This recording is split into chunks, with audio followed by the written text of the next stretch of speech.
তো হ্যালো বন্ধুরা, বাইরে প্রচুর বৃষ্টি হচ্ছিল একটু আগে, এখন আবার একটু কমেছে, আবার বেড়ে গেছে। রাত্রিবেলা বৃষ্টি হলে পায়রা খাওয়ানো খুব সমস্যা হয়। তো এই দেখো, এদের বাচ্চাটা মোটামুটি অনেকটাই বড় হয়ে গেছে। আমি একটু তো মাঝে মাঝে খাইয়ে দিই, কারণ একটা বাচ্চাকে খাওয়াই ঠিকঠাক, একটা একটু কম খাওয়ায়। তো আমি একটু খাইয়ে খাইয়ে দিই। এই যে দুটো বাচ্চা, এই যে বাবা, এই যে মা। তো এদের কেমন ওড়ে, এদের রেজাল্টটা তোমাদেরকে অবশ্যই জানাবো।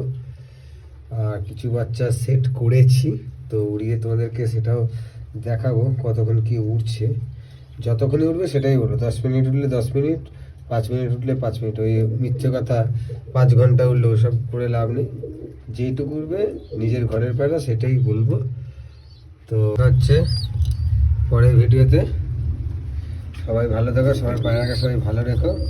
ওয়েদার প্রচুর খারাপ, প্রচুর বাজে ওয়েদার। আমি সময় পাচ্ছি না বলে পায়রা সেইভাবে সেট করতে পারছি না। দোকানে প্রচুর ভিড় হচ্ছে, চাপ হচ্ছে, কাজের চাপ আছে। তো দেখাবো সবাইকে নিশ্চয়ই আপডেট। তো টাটা, সবাই ভালো থেকো।